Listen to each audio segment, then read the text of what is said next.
अप्रैल 2019 में भारत के पूर्व न्यायाधीश रंजन गोगोई पर यौन उत्पीड़न का आरोप लगा। यह आरोप सुप्रीम कोर्ट की एक कर्मचारी ने लगाया था और अब जानकारी यह आ रही है कि आरोप लगाने वाली सुप्रीम कोर्ट की कर्मचारी से संबंधित 11 फोन नंबर इजरायल स्थित एनएसओ समूह की ग्राहक एक अज्ञात भारतीय एजेंसी द्वारा निगरानी के उद्देश्य से संभावित हैक के लिए चुने गए थे। इस जानकारी के सामने आने के बाद से ही प्राइवेसी, लैंगिक न्याय और न्यायिक प्रक्रिया की ईमानदारी पर सवाल खड़े हो रहे हैं। द वायर एक्सप्लेन्स के इस वीडियो में हम आपको यह पूरा मामला बताएंगे, साथ ही यह भी बताएंगे कि पूर्व न्यायाधीश रंजन गोगोई ने कब कौन सा फैसला दिया, कब उन पर यौन शोषण के आरोप लगे, कब पीड़िता के संभावित फोन हैकिंग हुई और कब वो राज्यसभा पहुंचे, और ये क्या सब एक ही कड़ी से जुड़ता है। इसके अलावा हम बात करेंगे वकील और मानवाधिकार कार्यकर्ता वृंदा ग्रोवर जी से और यह जानेंगे कि इस मामले को कैसे देखा जाना चाहिए।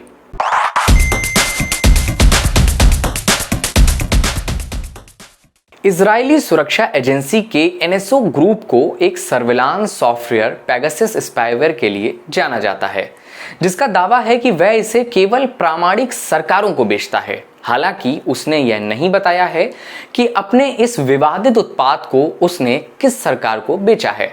दरअसल सुप्रीम कोर्ट की कर्मचारी ने पूर्व chief justice of India Ranjan Gogoi पर आरोप लगाया था कि साल 2018 में सीजेआई गोगोई द्वारा उनका यौन उत्पीड़न किया गया था। इस घटना के कुछ हफ्तों बाद ही उन्हें नौकरी से निकाल दिया गया था।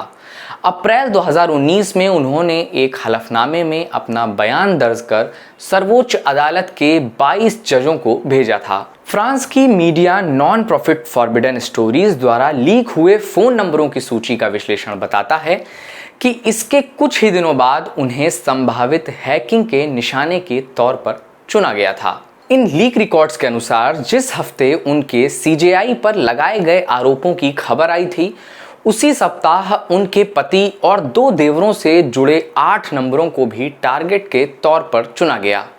लीक रिकॉर्ड्स के माने तो सूची में शामिल 11 फोन नंबर महिला और उनके परिवार से संबंधित थे। द वायर की पड़ताल के अनुसार अदालत की पूर्व कर्मचारी जिन 3 फोन नंबरों का उपयोग कर रही थीं, उनमें से 2 पहली बार उनकी शिकायत दर्ज होने के कुछ दिनों बाद चुने गए थे, जबकि तीसरा नंबर लगभग 1 सप्ताह बाद चुना गया। उनके पति के 5 फोन नंबरों में से 4 पहले हलफनामे के सार्वजनिक होने के कुछ दिनों बाद चुने गए थे, जबकि आखिरी नंबर कुछ दिनों बाद चुना गया था। इसी तरह उसके पति के 2 भाइयों के फोन नंबर भी इसी अवधि के आसपास चुने गए थे। हमने इस मामले पर वकील और मानवाधिकार कार्यकर्ता वृंदा ग्रोवर जी से बात की। ये जो मामला है, ये क्योंकि कभी भी ठीक तरीके से इसमें प्रणाली नहीं बनाई गई, प्रोसीजर नहीं बनाया गया, तो बार बार ये एक नासुर जख्म की तरह हमारे को अब दुख दे रहा है। और इसमें केवल उस औरत का सवाल नहीं है जिसने ये गंभीर आरोप लगाए हैं और एफिडेविट पर लगाए हैं।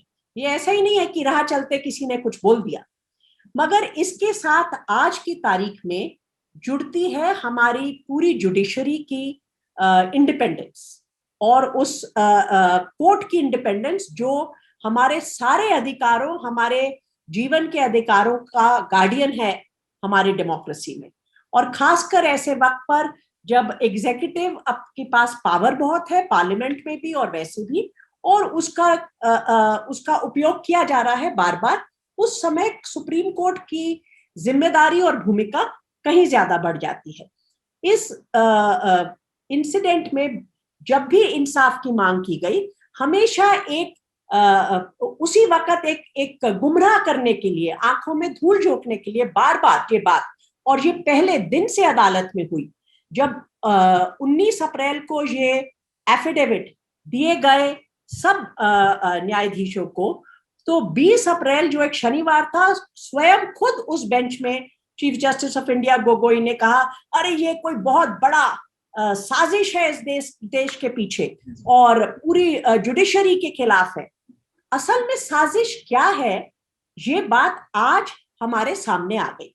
कि साजिश में हाथ किसका है और साजिश कौन कर रहा है और कौन चाहता है कि अदालत और जुडिशरी कमजोर पड़े।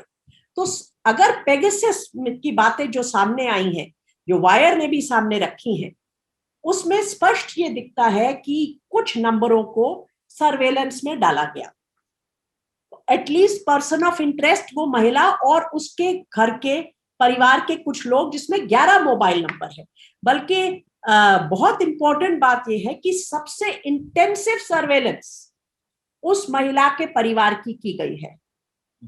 एक ग्रुप में अगर देखा जाए, किसी भी समूह में, ये कब होती है, कब सर्वेलेंस शुरू होती है? मेरे हिसाब से पूरी सच का उत्तर उसमें मिल जाता है। उसके एफिडेविट देने के बाद से सर्वेलेंस शुरू होती है। तो अगर वास्तव में ये पूरी कहानी झूठी थी और वो कुछ कर रही थी, तो सर्वेलेंस पहले से शुरू हुई होती।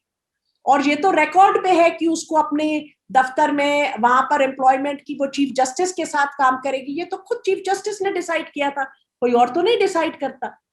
तो उसके एफिडेविट देने के बाद जब उसने पूरी बात का खुलासा कर दिया, उसके पहले उसकी नौकरी से बर्खास्त किया गया, उसके परिवार के सब लोगों की, जो पुलिस में काम करते थे, उनकी नौकरियां गई, उसको झूठे मुकदमे में फंसाया, उसको जेल भेजा। जब तक वो चुपचाप सारी अत्याचार को बर्दाश्त कर रही थी, जैसे महिला करती है जब एक बहुत पावरफुल पुरुष उसके साथ यौन हिंसा करने की कोशिश की और उसने मना करी, उसने की और उसने कहा मैं नहीं शामिल होंगी, वो चुप रही, इस अत्याचार को बर्दाश्त करती रही।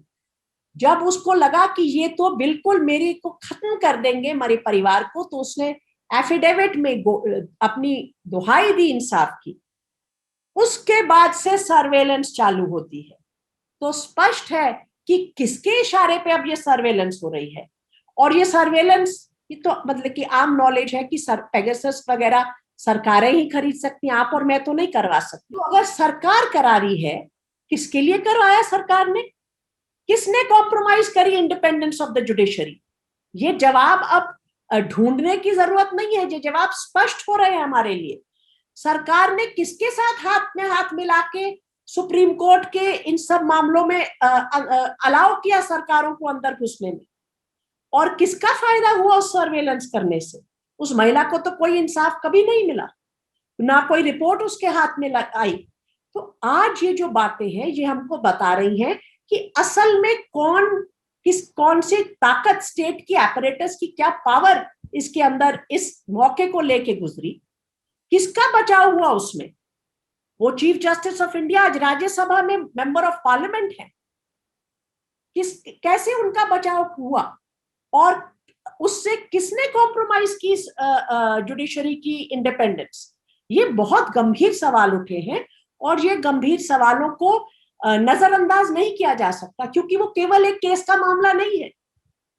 वो आज ऐसा सवाल है जिससे ना देश के लोग, ना बार, ना बेंच अपना मुंह अब मोड़ सकती है। अब हम आपको पूर्व सीजेआई रंजन गोगोई से जुड़ी घटनाओं और फैसलों को सिलसिलेवार ढंग से बताते हैं।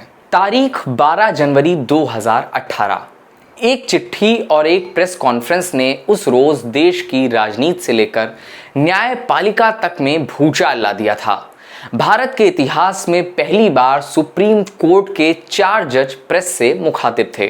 तत्कालीन चीफ जस्टिस दीपक मिश्रा को बड़ी नाराजगी और चिंता के साथ लिखी गई इस चिट्ठी पर दस्तखत करने और इस बारे में प्रेस कॉन्फ्रेंस बुलाने वाले सुप्रीम कोर्ट के 4 न्यायमूर्तियों में से एक जस्टिस रंजन गोगोई भी थे।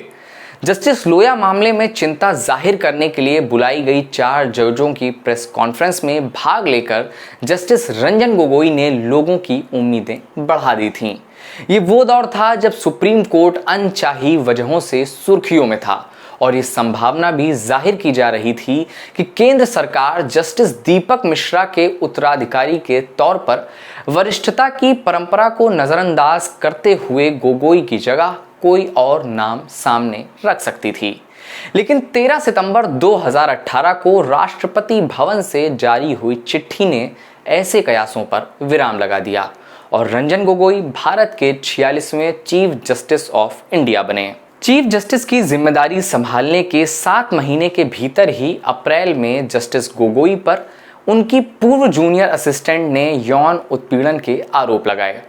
तब जस्टिस गोगोई ने इसे न्यायपालिका की आज़ादी को एक गंभीर खतरा बताते हुए कहा था कि यह जुडिशरी को अस्थिर करने की एक बड़ी साजिश है। पूर्व चीफ जस्टिस रंजन गोगोई ने अपने कार्यकाल के आखिरी दिनों में पिछले कई दशकों से चले आ रहे अयोध्या में राम मंदिर मस्जिद विवाद पर 9 नवंबर 2019 को अंतिम फैसला दिया था। भले ही जस्टिस गोगोई की अध्यक्षता वाली 5 जजों की संविधान पीठ ने यह कहा था कि 70 साल पहले 450 साल पुरानी बाबरी मस्जिद में मुसलमानों को इबादत करने से गलत तरीके से रोका गया था और 27 साल पहले बाबरी मस्जिद गैर कानूनी तरीके से गिराई गई, लेकिन फैसला मंदिर निर्माण के लिए दिया गया। कार्यकाल के आखिरी दिनों में उन्होंने अयोध्या केस के बाद एक और बड़ा फैसला दिया। सुप्रीम कोर्ट ने रफाल पर सारी पुनर्विचार याचिकाएं खारिज कर दी थीं। इससे पहले सुप्रीम कोर्ट ने रफाल सौदे में किसी भी तरह के भ्रष्टाचार होने की बात को खारिज कर दिया था। सुप्रीम कोर्ट ने कहा था कि रफाल मामले में जांच की जरूरत नहीं है। कोर्ट ने कहा था कि इन याचिकाओं में दम नहीं है। और कई विवादों के बीच 19 मार्च 2020 को सुप्रीम कोर्ट के पूर्व चीफ जस्टिस रंजन गोगोई ने राज्यसभा सदस्य के रूप में शपथ ली थी। पीड़िता के फोन हैक किए जाने की खबर आने के बाद अब इस मामले में आगे क्या होता है, ये तो वक्त के साथ ही पता चलेगा। वीडियो देखने के लिए बहुत बहुत शुक्रिया। द वायर के और वीडियोस देखने के लिए सब्सक्राइब करें और बेल आइकन पर क्लिक करें। स्वतंत्र पत्रकारिता की आर्थिक मदद करने के लिए डिस्क्रिप्शन में दिए गए लिंक पर जाएं और अपनी राशि चुनें।